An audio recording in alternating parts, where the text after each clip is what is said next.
Fred here, welcome back to the Gear Obsession channel, and what I have here for you today is the Nitecore Concept 1 1800 Lumen flashlight.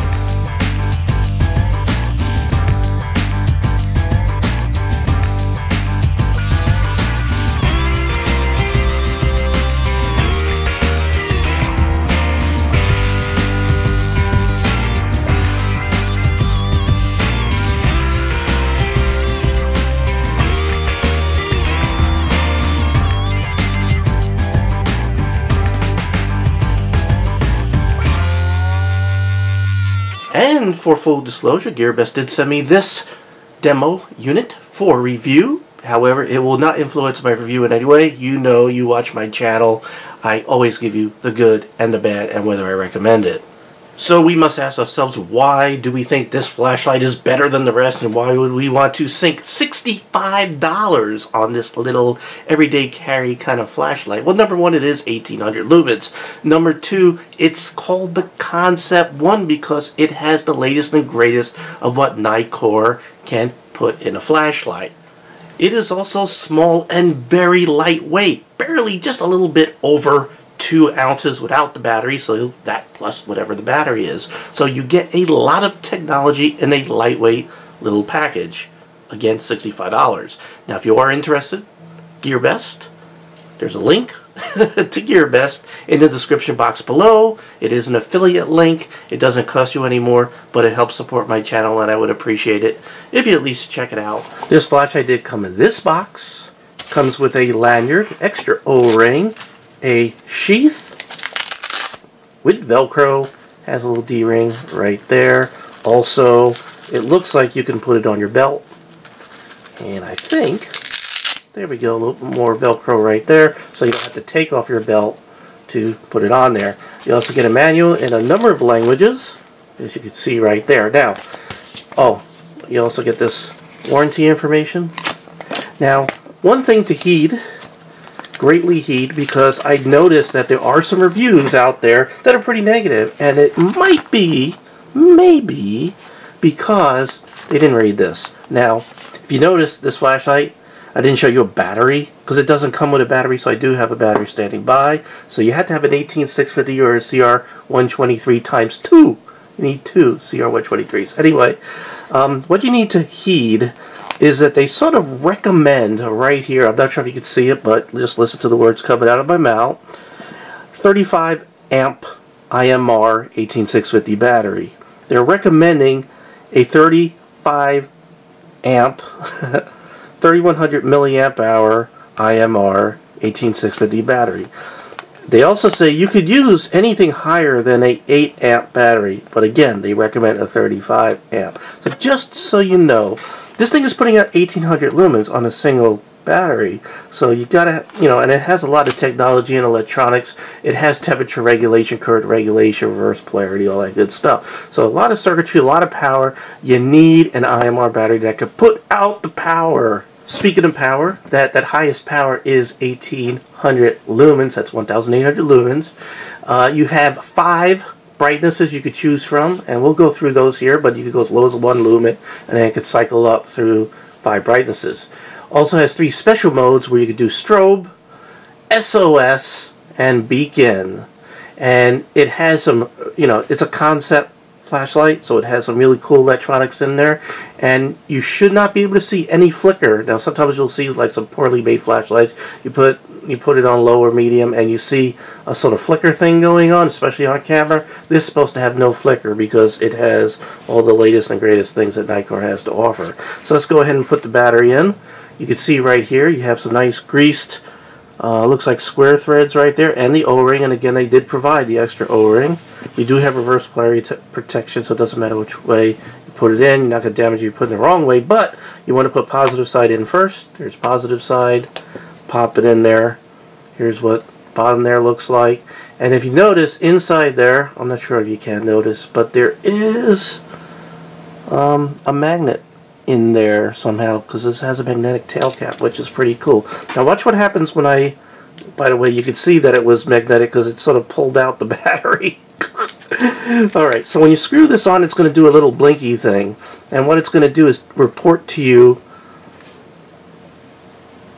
4 times, pause, and then 2 more times. That means 4.2 volts. That's the voltage of the battery you put in there. So it lets you know what the condition of the battery is by flashing those lights when you first put the battery in. That's pretty cool. So you have a voltage indicator built in using its primary emitter.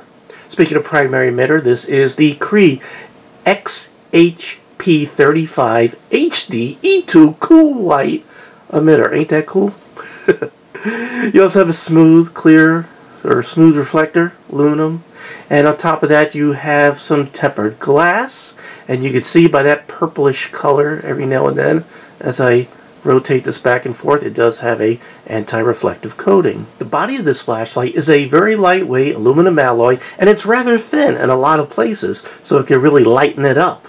And it does have that black anodized finish. You have some knurling down here. You have a clip that's screwed on by 2 T6 Torx screws. And the clip does, you know, provide adequate amount of tension.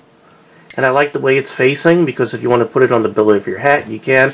Also, again, I told you, you can tail stand this. Very important. And also, it is magnetic. Now, as far as the power of the magnet, as you can see, it doesn't even hold itself up right here in this example.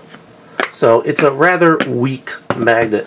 My first criticism is right there. I wish the magnet were just a bit stronger. Now the batteries, again, it's an IMR 18650 battery, not included, or you can utilize 2 CR123s.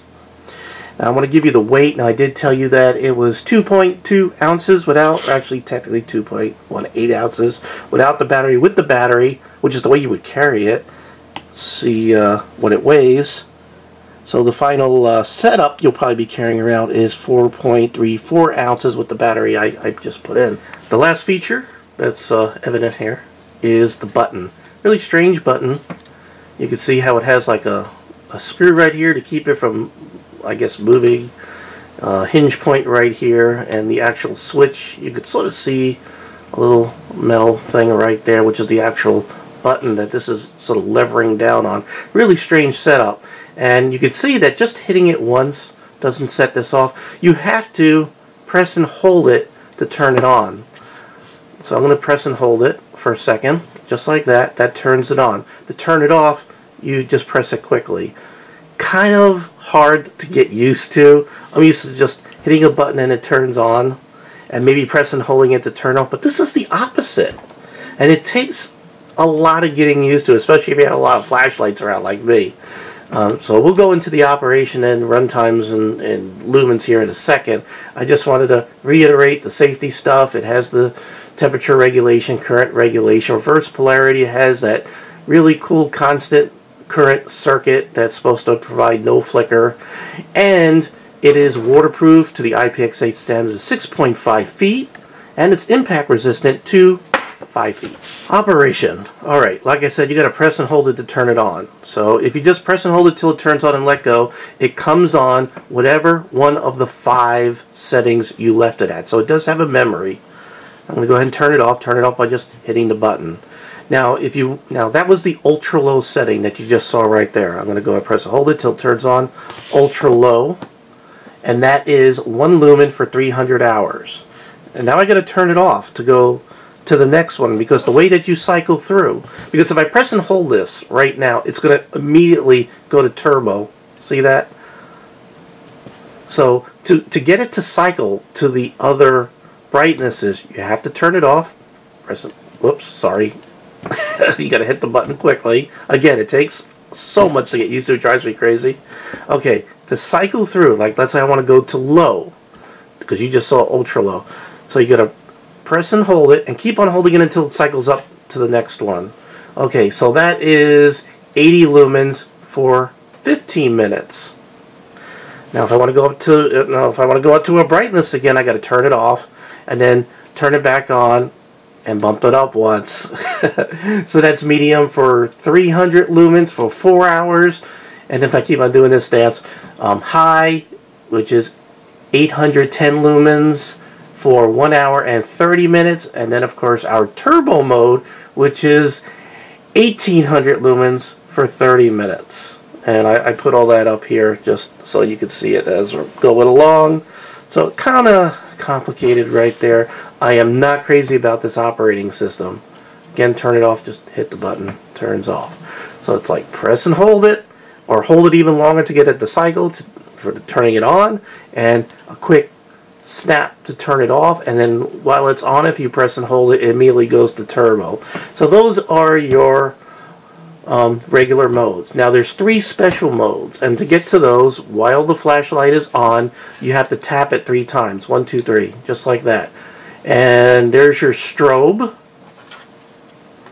And I think if I press and hold it, it goes to the next special mode. This is your SOS.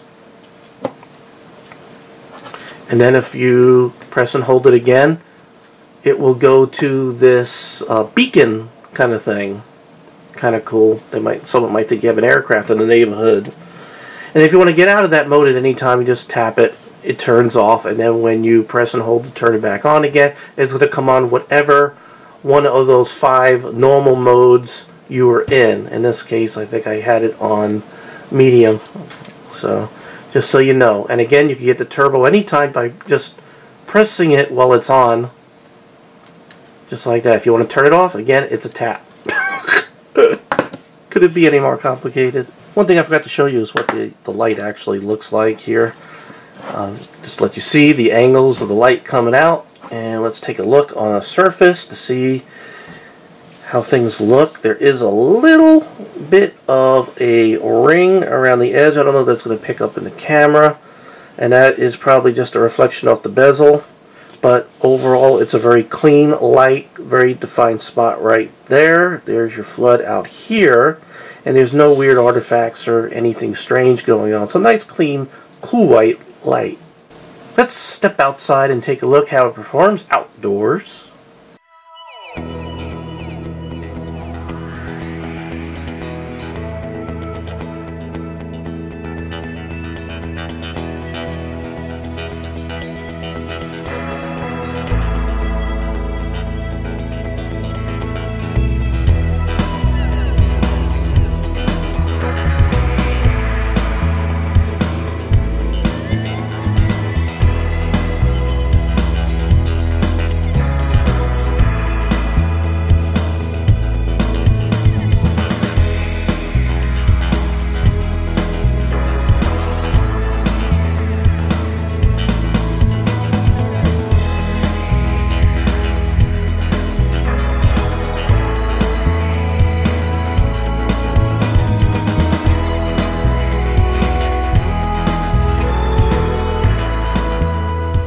So again, the classification of this light is EDC, even though it has the strobe, which is a very good strobe as a matter of fact, but it does not have the crown bezel, and it also is sort of a 2-step process to get to the strobe mode. And in tactical flashlights that I like instant access to that strobe in case of an emergency. And you know how in the world we live in today, emergencies can just get in your face in an instant. So I want strobe in an instant, one press or one step to that strobe. And again, you got to have some sort of bezels to make it a tactical defense kind of thing. One thing that's making this very hard to recommend, although I am going to recommend it, I'll tell you right now, I do recommend it. The quality is really up there, and it's a lot of light and a lot of good run time and everything, and a lot of good technology for the price. And it's from Nitecore, which is a very good company. But what's driving me insane since day one with this flashlight to this day, and I've had it for a couple of weeks, is the operation. This one button operating it, where to turn it on, it's not a tap on the button, it's a press and hold, and hold for a split second, press and hold for a split second, and it turns on. And then to turn it off, it's a tap. It's very hard to get used to, especially when you have other flashlights that all work the opposite way. It really is irritating. And again, the other con that you saw right up front in the beginning of the video is that the magnet on this is kind of weak. I mean, it can support itself if you like stick it up on a piece of metal and it's hanging down. It can hold its own, but when you try to put it on something sideways, it's not supporting its weight, as you can see right there. But again, if you're hanging it, it's alright. And again, it can tail stand. So it's kind of a mixed bag, in my opinion. But because of the very high quality and the brightness and the compact size, I think it would be a great flashlight for EDC to carry around, maybe in your pocket, or get on the sheath that I don't know where to put. Somewhere. Here it is. You know, in its sheath, pretty cool, or keep it in your car glove compartment or something like that. It's a nice small guy. But again, another thing, you got to have a really good 18650 battery, which is IMR, with a minimum of 8 amps, but they recommend 35 amp, and then I think 3100 milliamp hours. So you want something that can put out the power. You need a battery that can put out. Alright, so if you're interested, there's a link in the description box below to GearBest. Again, $65. If you don't like it, then don't buy it. I'm not forcing this down your throat. I'm just doing a review on it, and you can check it out. If this was a flashlight you saw somewhere and you wanted an honest review, here I am, and there was my honest review. I don't care if GearBest sent me this. I don't care they gave it to me. I told you the good and bad. I do not lie to you. Alright, thank you very much for joining me here at the Gear Obsession channel. I really do appreciate every friend, viewer, subscriber, and especially you. And I say this after every video, and you're like, he doesn't mean it. I mean it. I mean it, or I wouldn't say it. Alright, especially you, and I hope you have a great day or evening. Take care. Bye.